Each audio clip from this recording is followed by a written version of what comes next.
ಅಂದ್ರೆ ಗೌರ್ಮೆಂಟ್ ಇದಕ್ಕೆ ತುಂಬಾ ಸ್ಟ್ರಿಕ್ಟ್ ಆಕ್ಷನ್ ತಗೋಬೇಕು. ಹೆಂಗೆ ಅಂದ್ರೆ ಅದನ್ನ ನೋಡಿ ಬೇರೆಯವರು ಆ ಪನಿಷ್ ಮಾಡ್ತಾರಲ್ಲ, ಅದ್ ಎಷ್ಟ್ರ ಮಟ್ಟಿಗೆ ಇರ್ಬೇಕಂದ್ರೆ ಬೇರೆಯವರು ಇನ್ಯಾವತ್ತೂ ಹೆಣ್ಮಕ್ಳಿಗೆ ಈ ತಂಟೆಗೆ ಹೋಗ್ಬಾರ್ದು ಅನ್ನೋಷ್ಟ್ರ ಮಟ್ಟಿಗೆ ಇರ್ಬೇಕು. ನೇಹಾ ಹತ್ಯೆ ಪ್ರಕರಣ ಇಡೀ ರಾಜ್ಯವನ್ನ ಬೆಚ್ಚಿ ಬೀಳಿಸಿರ್ತಕ್ಕಂಥದ್ದು ನಿಮ್ಗೆ ಎಲ್ರಿಗೂ ಗೊತ್ತೇ ಇದೆ. ಬಟ್ ಆದ್ರೆ ಫಯಾಜ್ಗೆ ಯಾವ ಶಿಕ್ಷೆ ಆಗಬೇಕು, ಜನರ ಅಭಿಪ್ರಾಯ ಏನು, ಮನೇಲಿ ಹೆಣ್ಮಕ್ಳು ಎಷ್ಟು ಎಚ್ಚರಿಕೆಯಿಂದ ಇರಬೇಕು ಅನ್ನೋದನ್ನೇ ಪಬ್ಲಿಕ್ ಅವ್ರು ಏನು ಹೇಳ್ತಾರೆ ಅಂತ ಅವ್ರ ಮಾತುಗಳಿಂದಾನೇ ಕೇಳೋಣ ಬನ್ನಿ.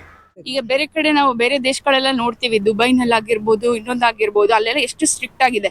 ಆ ತರ ಒಂದ್ಸತಿ ಇಲ್ಲೂ ಕೂಡ ನೋಡಿ ಮನೆನೇ ಕೆಡುವುದ್ರಲ್ವಾ, ಈ ಕೇಸ್ ಆಗಿದ್ದಕ್ಕೆ ಅವ್ರ ಮನೆನೇ ಕೆಡವರು ಆಗಲ್ಲ. ಈ ತರದ್ದೆಲ್ಲ ಮಾಡಬಾರ್ದು. ರೋಡ್ ರೋಮಿಯೋಗಳ ತರ ಸುಮ್ಮನೆ ಅವ್ರ ಹಿಂದೆ ಸುತ್ತಾಡೋದು ಈ ತರ ಎಲ್ಲ ಮಾಡ್ತಾ ಇರ್ತಾರೆ. ಹೆಣ್ಮಕ್ಳು ಎಷ್ಟು ಹುಷಾರಾಗಿರ್ಬೇಕು. ಹೌದು ಸರ್, ನಮ್ ಬುದ್ಧಿ ಅದೊಂದು ಇದೆ. ನಾವು ಹೆಂಗೆ ಅಂದ್ರೆ ಪರ್ವರಿಶ್ ಅಂತಾರೆ ನೋಡಿ, ನಾವ್ ಹೇಗೆ ಮಕ್ಕಳನ್ನ ಮನೆಯಿಂದ ಬೆಳೆಸ್ತೀವೋ ಅದು ಕೂಡ ಪೇರೆಂಟ್ಸ್ ರೋಲ್ ಕೂಡ ತುಂಬಾ ಇಂಪಾರ್ಟೆಂಟ್ ಆಗುತ್ತೆ ಇದ್ರಲ್ಲಿ. ಅಂದ್ರೆ ನಾವು ತುಂಬಾ ಚೆನ್ನಾಗಿ ಮಕ್ಕಳನ್ನ ಅವ್ರಿಗೆ ಒಳ್ಳೆ ಸಂಸ್ಕಾರ ಕೊಟ್ಟು ಬೆಳೆಸ್ಬೇಕು, ಆಯ್ತಾ? ಹಂಗಂದ್ರೆ ಗಂಡ್ ಮಕ್ಳು ಬಾಯ್ ಫ್ರೆಂಡ್ಸ್ ಇರ್ಕೂಡ್ದು ಅಂತಲ್ಲ, ನಾವ್ ಎಷ್ಟ್ರ ಮಟ್ಟಿಗೆ ಇರ್ಬೇಕು ಅಷ್ಟ್ರ ಮಟ್ಟಿಗೆ ಮಾತ್ರ ಇರ್ಬೇಕು ಅಷ್ಟೇನೆ. ನಮ್ ಬುದ್ಧಿ ನಮ್ ಕೈನಲ್ಲಿ ಇರಲ್ವಾ ಸರ್ ಯಾವಾಗ್ಲೂ. ಸೊ ಅದು ಮೇಯ್ನು ನಾವು ಕಲಿಸ್ಬೇಕು ಮಕ್ಕಳಿಗೆ. ಯಾಕೆ ಅಣ್ಣ ತಮ್ಮಂದಿರ ಜೊತೆ ಬೆಳಿತಾರೆ, ಮಾಡ್ತಾರೆ, ಅದನ್ನೆಲ್ಲ ತಪ್ಪು ಅಂತ ಹೇಳೋದಲ್ಲ. ಬಟ್ ಯಾವ ತರ ಇರ್ಬೇಕು ಅಷ್ಟ್ರಲ್ಲೇ ಇರ್ಬೇಕು. ಅದನ್ನ ನಾವು ಮನೆಯಿಂದ ಪೇರೆಂಟ್ಸ್ ಆಗಿ ತುಂಬಾ ಸಂಸ್ಕಾರ, ನಮ್ದು ಕೂಡ ತುಂಬಾ ಮೇನ್ ರೋಲ್ ಇದೆ ಇದ್ರಲ್ಲಿ, ಮಕ್ಕಳನ್ನ ಸಾಕುದ್ರಲ್ಲಿ. ಹೆಣ್ಮಕ್ಳದು ಇರ್ಬೇಕು, ತಾಯಿ ತಂದೆದು ಇರ್ಬೇಕು, ಓದ್ರಿ ತರ ಇರ್ಬೇಕು. ಇವಾಗ 3 ವರ್ಷದಿಂದ ಮಾಡಿದಾರಂತಾರೆ, ನಾವು ನೋಡಿಲ್ಲ. 3 ವರ್ಷದಿಂದ ಮಗಳ ತರಾಟೆ ತಗೋಬೋದಿತ್ತಲ್ವಾ ಇವರು. ಇವಾಗ ಕಾರಲ್ಲಿ ಬಿಟ್ಟು ಏನ್ ಪ್ರಯೋಜನ? ಈಗ ಡೌಟ್ ಬಂದ್ಮೇಲೆ, ನಮ್ಮ ಮಕ್ಕಳ ಮೇಲೆ ನಮಗ್ ಡೌಟ್ ಬಂದ್ಮೇಲೆ ನಾವು ಹಿಂಬಾಲಿಸ್ಬೇಕು. ಅವಾಗ್ಲೇ ಅದನ್ನ ಮಾಡಿದ್ರೆ ಸರಿ ಹೋಯ್ತಿತ್ತು ಅದು.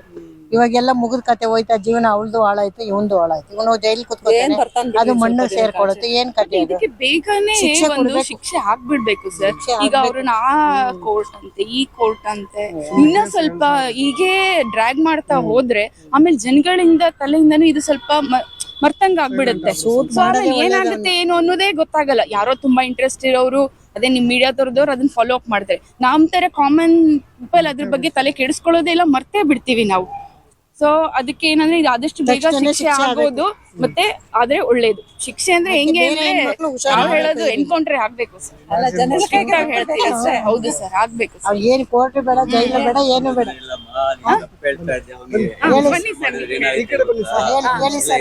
ಅವ್ರಿಗೆ ಮಾತಾಡ್ಸಿ ಎನ್ಕೌಂಟರ್ ಮಾಡಿದ್ರೆ ಅಂತ ಅವ್ರಿಗೆಲ್ಲ ಪ್ರಾಫಿಟ್ ಅಲ್ಲ ಅದು. ಅವ್ರಿಗೆ ಬೆನಿಫಿಟ್ ಹೆಂಗೆ ಕೊಡ್ಬೇಕು ಅವ್ರ ಶಿಕ್ಷೆ ಅಂದ್ರೆ, ಜೀವನ್ ಪರ್ಯಂತ ಅವನು ಕೊರಗಿ ಕೊರಗಿ ಕೊರಗಿ ಕೊರಗಿ ಸಾಯ್ಬೇಕು, ಆ ಟೈಪ್ ಶಿಕ್ಷೆ ಕೊಡ್ಬೇಕು. ಅದನ್ನ ಹೇಳಿ ನೀವು ಹೆಣ್ಮಕ್ಳು, ನಾನ್ ನಿಮ್ಗೆ ಹೇಳ್ಕೊಡೋದು ಏನ್ ಗೊತ್ತಾ, ಸೀಕ್ರೆಟು. ನೀವು ಅದಕ್ಕೆ ಅವ್ರ ಕಡೆಯಿಂದ ಹೇಳಿಸ್ಕೊಳ್ಳಿ. ನಾನ್ ಹೇಳೋದು, ಜನ ಮಾತಾಡ್ತಾರೆ, ನಾನು ಕೇಳಿಸ್ಕೊಳಕ್ಕೆ ನಿಂತ್ಕೊಂಡೆ, ಕೇಳಿಸ್ಕೊಂಡೆ, ಎಲ್ಲ ಸರಿ. ಅಕ್ಕವ್ರು ಹೇಳಿದ್ದು ಸರಿ, ಅವ್ರು ಹೇಳಿದ್ದು ಸರಿ, ಎಲ್ಲ ಸರಿಯಾಗಿದೆ. ನಾನು ಅದನ್ನೆಲ್ಲ ಹೇಳೋದು. ಮನುಷ್ಯ ಜೀವನದಲ್ಲಿ ಅವನಿಗೆ ಎಲ್ಲಿ ಕೊರಗು ಉಂಟಾಗುತ್ತೆ ಆಗ ಅವನು ಸಿಕ್ಕಾಗಿ ಅವನಿಗೆ ತಲೆ ಚಿಟ್ಟಿಡೋದು, ಅವನೇ ಅದರಲ್ಲೇ ಕೊರಗಿ ಸತ್ತೋಗ್ಬಿಡ್ಬೇಕು, ಸೂಸೈಡ್ ಮಾಡ್ಕೊಳ್ಬೇಕು, ಇಲ್ಲ ಅವನೇ ಏನಾದರೂ ಒಂದು ಮಾಡ್ಕೊಂಡು ಇದಾಗಬೇಕು. ಆ ಥರ ಶಿಕ್ಷೆ ಕೊಡ್ಬೇಕು. ಇಂಥ ಕೇಸುಗಳಲ್ಲಿ ಸುಮ್ಮನೆ ಬಿಟ್ಟರೆ ಅವನೊಬ್ಬನೇ ಅಲ್ಲ, ಅಂಥವ್ರು 100 ಜನ ಬರ್ತಾರೆ, ಅಂತ 100 ಜನ ಬರ್ತಾರೆ, ಗೊತ್ತಾ? ಬಿಡಬಾರ್ದು ಅದನ್ನ. ಕೆಲವೊಂದ್ಸರಿ ನನಗೆ ಇನ್ನೊಂದು ಏನು ಅನಿಸ್ತಂದ್ರೆ, ಪ್ರತಿನಿತ್ಯ ಪೇರೆಂಟ್ಸ್ ಮೊಬೈಲ್ ಚೆಕ್ ಮಾಡ್ತಾ ಇರ್ಬೇಕು. ಈ ತರದ ಇನ್ಸಿಡೆಂಟ್ಗಳು ಏನ್ ಅನ್ಸುತ್ತೆ ಪೇರೆಂಟ್ ಆಗಿ ನೀವ್ ಹೆಂಗ್ ಫೀಲ್ ಮಾಡ್ತೀರಾ? ಕೊಡಲ್ವಲ್ಲ ಅವರು, ಸರ್ ಹೌದೆಲ್ಲ ಪಾಸ್ವರ್ಡ್ಸ್ ಇದು ಎಲ್ಲಾನು ಮೇಂಟೈನ್ ಮಾಡ್ತಾರೆ. ಸೊ ನಮ್ಗೆ ಈಸಿಯಾಗಿ ಅದನ್ನ ನೋಡೋದಿಕ್ಕೂ ಆಗೋದಿಲ್ಲ. ಮತ್ತೆ ಅಲ್ಲ, ಹೌದು, ಅದು ಇರ್ಬೇಕು. ಮತ್ತೆ ಇನ್ನೇನಂದ್ರೆ ಮಕ್ಕಳಿಗೆ ನಮ್ಮ ಪೇರೆಂಟ್ಸ್ ಮತ್ತೆ ಮಕ್ಕಳ ಮಧ್ಯೆ ಯಾವ್ದೇ ರೀತಿ ಅದು ಈ ರೀತಿ ಮುಚ್ಚುಮರೆನೇ ಇರಬಾರ್ದು. ಹೌದು, ಇರಬಾರ್ದು. ಪೇರೆಂಟ್ಸ್ ತಗೊಂಡ್ ಈಸಿಯಾಗಿ ನೋಡಿದಾಗ ದೇ ಶುಡ್ ಬಿ ಕ್ವೈಟ್. ಅವ್ರು ಆರಾಮ್ಸೆ ಇರ್ಬೇಕು. ಏನಿದೆ ನನ್ನಲ್ಲಿ ಏನಿಲ್ಲ, ನಾನು ಎಲ್ಲಾನು ಶೇರ್ ಮಾಡ್ತೀನಿ, ಆ ರೀತಿಯಾಗಿ ಇರ್ಬೇಕು ಅಂತ ನಾ ಹೇಳ್ತಿದ್ದೆ. ಯಾಕಂದ್ರೆ ಇಲ್ಲಾಂದ್ರೆ ಈಗ ಕೆಲವೊಂದ್ ಮಕ್ಳು ಅದೇ ಈ ತರ ಏನಾದ್ರು ಸೀಕ್ರೆಟ್ಸ್ ಫಾಲೋ ಮಾಡ್ತಾ ಇದ್ರೆ ಅವ್ರಿಗೆ ಏನಾಗುತ್ತೆ, ನನ್ನ ಪೇರೆಂಟ್ಸ್ ನನಗೆ ಪ್ರೈವಸಿ ಕೊಡ್ತಿಲ್ಲ ಅನ್ನೋದೊಂದು ಫೀಲ್ ಆಗುತ್ತೆ ಅವರಿಗೆ. ನಾನು ಹೇಳೋದ್ರ ಆಗ್ಲೇಬಾರ್ದು. ಯಾಕೆ ಪೇರೆಂಟ್ಸ್ ಜೊತೆಗೆ ಎಂತ ಪ್ರೈವಸಿ ಇರುತ್ತೆ ಮಕ್ಕಳಿಗೆ? ಬೇಡವೇ ಬೇಡ. ಸೊ ಆತರ ಇದೆ ಸರ್. ಮಕ್ಳಿಗಿಂತ ಅಪ್ಪ ಅಮ್ಮನಿಗೆ ಜಾಸ್ತಿ ಇವಾಗ ಟೆನ್ಷನ್. ಈ ಮಕ್ಳನ್ನ ಇವಾಗ ಹೇಗೆ ಬೆಳೆಸ್ಬೇಕು, ಹೇಗೆ ಹೊರಗಡೆ ಬಿಡ್ಬೇಕು, ಅವ್ರಿಗೆ ಹೇಗೆ ಅವ್ರಿಗೆ ವಿದ್ಯಾಭ್ಯಾಸ ಕೊಡ್ಬೇಕು ಅಂತ ಮನೆಯವರಿಗೆ ತುಂಬಾ ತಲೆನೋವಾಗಿದೆ ಇವಾಗ. ಅದಕ್ಕೆಲ್ಲ ಈ ಗವರ್ಮೆಂಟ್ನವರೆಲ್ಲ ಸರಿಯಾಗಿ ಆಕ್ಷನ್ ತಗೊಂಡ್ರೆ ಜನಗಳಿಗೆ ಇಷ್ಟು ಭಯ ಬರಲ್ಲ. ಅವ್ರು ಏನು ಆಕ್ಷನ್ ಮಾಡ್ತಾ ಇಲ್ವಲ್ಲ. ಅದಕ್ಕೆ ಇವಾಗ ಜನರಿಂದ ಮುಂದೆ ಹೇಗೆ ಏನು ಅಂತ ಸ್ವಲ್ಪ ಮಕ್ಳಿರೋರೆಲ್ಲ ಸ್ವಲ್ಪ ಯೋಚನೆ ಮಾಡಬೇಕಾಗಿತ್ತು. ಮಕ್ಕಳನ್ನೆಲ್ಲ ಹೊರಗಡೆ ಬಿಡ್ಬೇಕಾದ್ರೆ ಎಷ್ಟು ಕೊಟ್ಟರು ನಾವು ಮನೆಯವ್ರು ಎಷ್ಟು ಜಾಗೃತಿ ಹೇಳಿದ್ರು ಆ ಏಜ್ ಆತರ ಅವರಿಗೆ ಆ ಏಜ್ನಲ್ಲಿ ಯಾರು ಮಾತಾಡಿದ ತಕ್ಷಣ ಅವರಿಗೂ ಪ್ರೀತಿ ಮಾಡ್ಲಿಕ್ಕೆ ಶುರು ಮಾಡ್ತಾರೆ. ಇವಾಗ ಮಕ್ಳು ತಪ್ಪು ದೊಡ್ಡವ್ರ ತಪ್ಪು ಯಾರು ತಪ್ಪು ಅಂತಾನೆ ಗೊತ್ತಾಗಲ್ಲ ಇವಾಗ. ಅಂದ್ರೆ ಒಟ್ಟಿನಲ್ಲಿ ಜನರಿಗೆ ಭಯ ಭೀತಿ ಇಲ್ಲ ಇವಾಗ, ಆ ಥರ ಆಗಿದೆ. ಬಟ್ ಆದ್ರೆ ಈ ಕೆಲವೊಬ್ರು ಹುಡುಗರು ನನ್ನ ಪ್ರಾಣಕ್ಕಿಂತ ಹೆಚ್ಚು ಪ್ರೀತಿಸ್ತೀನಿ ಹಂಗೆ ಹಿಂಗೆ ಅಂತೆಲ್ಲ ಸುಮ್ಮನೆ ಎಮೋಷನಲ್ ಬ್ಲಾಕ್ ಮೇಲ್ ಮಾಡ್ತಾರೆ. ಅದು ಸುಮ್ಮನೆ ಆ ವಯಸ್ಸಿನಲ್ಲಿ ಅದು ಮಾತೆಲ್ಲ ಬರುತ್ತೆ. ಒಂದು ಏನು ಮದುವೆ ಆಗಿ ಒಂದು ವರ್ಷದಲ್ಲ ಆಮೇಲೆ ಎಲ್ಲ ಗೊತ್ತಾಗುತ್ತೆ. ಮದ್ವೆಗೆ ಮೊದ್ಲೆಲ್ಲ ಅದೇ ಎಲ್ರು ಮಾತಾಡೋದು ಅದೇ ತರನೇ. ನಮ್ಗಾದ್ರೂ ಅದೇ, ಮುಂದೆ ಹಿಂದೆ ಆದ್ರೂ ಅಷ್ಟೇ, ಮುಂದೆ ಆದ್ರೂ ಅಷ್ಟೇ, ಎಲ್ರು ಅದೇ ತರ ಮಾತಾಡೋದು. ಆದ್ರೆ ಅದಕ್ಕೆಲ್ಲ ಈಗ ಸ್ವಲ್ಪ ಮನೆಯವ್ರು ಸ್ವಲ್ಪ ಎಚ್ಚರ ಮಾಡ್ಬೇಕು. ಮಕ್ಳಿಗೂ ಹುಡುಗಿರಿಗೆ ಅಷ್ಟೇ ಇಂದ ಪ್ರೀತಿ ಇದ್ ಮಾಡಿದ್ರೆ ಅವ್ರು ಓದ್ಬೇಕು, ಕೆಲಸ ಮಾಡ್ಬೇಕು, ಎಲ್ಲ ಕರೆಕ್ಟ್ ಹೌದು. ಆದ್ರೆ ಈ ತರ ಎಲ್ಲ ಮಾಡಿದ್ರೆ ಬಹಳ ಮೋಸ ಆಗುತ್ತಪ್ಪ. ಮುಂದಿನ ಜೀವನ ಹೇಗೆ ಅನ್ನೋದೇ ತುಂಬಾ ಯೋಚನೆ ಆಗಿದೆ ಇವಾಗ. ಆತ್ಮೀಗ ಗಲ್ ಶಿಕ್ಷಣ ಇವಾಗ ಅವ್ರು ಹೇಳ್ತಾರೆ ಇನ್ನೊಬ್ರಿಗೆ ಭಯ ಬರುತ್ತೆ, ತಂದು ಕೊಡಿ ಅಂತ ಹೇಳ್ತಾರೆ ನೋಡಿ. ಅದು ಕೊಟ್ರೇನೆ ಇನ್ನೊಬ್ರಿಗೆ ಭಯ ಬರುತ್ತೆ, ಅಯ್ಯೋ ಈ ತರ ಆಗುತ್ತಲ್ಲಪ್ಪ ಅಂತ. ಅದು ಸುಮ್ನೆ ಅರೆಸ್ಟ್ ಮಾಡೋದು, ಇಡೋದು, ಅದ್ರ ಬಿಡೋದು, ಏನ್ ಪ್ರಯೋಜನ ಆಯ್ತು? ಏನೂ ಆಗಲ್ಲ. ಮತ್ತೆ ಅದೇ ಕೆಲಸ ಶುರು ಮಾಡ್ಕೊಂತಾರೆ. ಇನ್ನ ಗ್ರಿಡ್ಜ್ ಬರುತ್ತೆ, ನನ್ಗೆ ಹಿಂಗ್ ಮಾಡಿದ್ರಲ್ಲ ಅಂತ ಇನ್ನ ಜಾಸ್ತಿ ಮಾಡಕ್ ಹೋಗ್ತಾರೆ ಅವ್ರು. ಪೇರೆಂಟ್ಸ್ಗಳು ಏನಾದ್ರು ಮಕ್ಕಳನ್ನ ಸಾಕೋದ್ರಲ್ಲಿ ಅಡುತ್ತಾ ಇದಾರಂತ. ಹೌದು. ಏನ್ ಹೇಳ್ತಾರೆ, ಹೇಗ್ ಸಾಕ್ಬೇಕು? ಇಲ್ಲ ಎಡುವುದೇನಿಲ್ಲ. ಅವ್ರು ಈ ಕಾಲದಲ್ಲಿ ವಿದ್ಯಾಭ್ಯಾಸ ಎಲ್ಲ ಕೊಡ್ಬೇಕಲ್ವ, ಹೊರಗಡೆ ಬಿಡ್ಲೇಬೇಕಲ್ವಾ. ಮನೇಲಿ ಕೂತ್ಕೊಂಡು ವಿದ್ಯಾಭ್ಯಾಸ ಕೊಡ್ಲಿಕ್ಕಾಗಲ್ಲ, ಕೆಲ್ಸ ಕಲಿಸ್ಲೇಬೇಕು ಈಗಿನ ಕಾಲದಲ್ಲಿ ಈ ಜೀವನಕ್ಕೆ. ಅದಕ್ಕೆ ಏನ್ ಮಾಡ್ಲಿಕ್ಕಾಗತ್ತೆ? ಅವರು ಈ ತರ ಎಲ್ಲ ಬೀಳ್ಬಾರಂತ ಹೇಳ್ತಾರೆ. ಎಷ್ಟಾದ್ರೂ ಮನೆಯವ್ರು ಕಣ್ಣು ತಪ್ಪಿಸಿ ಮಕ್ಳು ಮಾಡ್ತಾರೆ.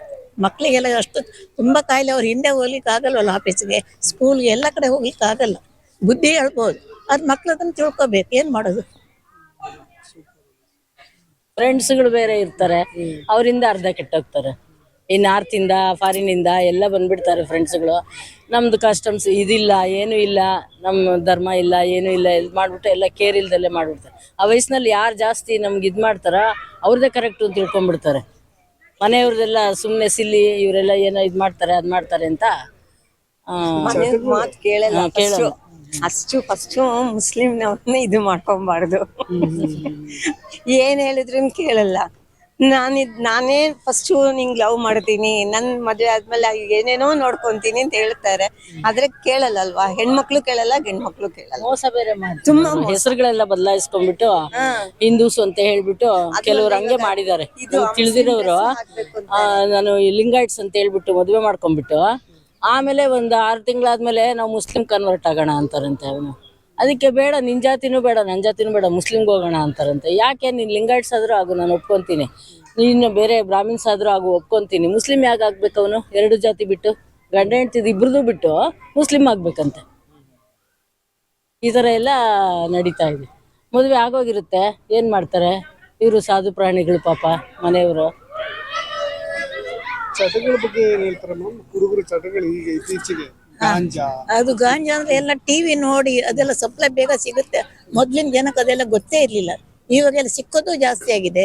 ಟಿವಿ ಸಿನಿಮಾದಿಂದ ಎಲ್ಲ ಜನರಿಗೆಲ್ಲ ಗೊತ್ತಾಗ್ಬಿಟ್ಟಿದೆ. ಇವಾಗ ಇಂಟರ್ನೆಟ್ ಅದ್ರಲ್ಲಿ ಇದ್ರೆಲ್ಲ ನೋಡ್ತಾರೆ. ಅದನ್ನ ತಗೊಂಡು ಇದ್ದಿದ್ದು ಹಾಳೋಗೋಗ್ತಾರೆ ಮಕ್ಳು. ಮುಂದಿನ ಜೀವನ ಹೀಗೆ ಇದ್ರೆ ಪೊಲೀಸ್ನವರು ಕಟ್ಟೆಚ್ಚರ ವಹಿಸ್ಬೇಕು, ಮನೆಯವರು ಕಟ್ಟೆಚ್ಚರ ವಹಿಸ್ಬೇಕು. ಎಲ್ಲ ಎಷ್ಟಾದ್ರೂ ಅದು ರಂಗೋಲಿ ಕೆಳಗೆ ಹೋಗ್ತಾರಂತ, ಚಾಪೆ ಕೆಳಗೆ ಹೋದ್ರೆ ರಂಗೋಲಿ ಕೆಳಗೆ ಹೋಗ್ತಾರೆ. ಅದನ್ನ ನಿಲ್ಸೋದು ಬಹಳ ಕಷ್ಟ ಇದಾಗಂತ.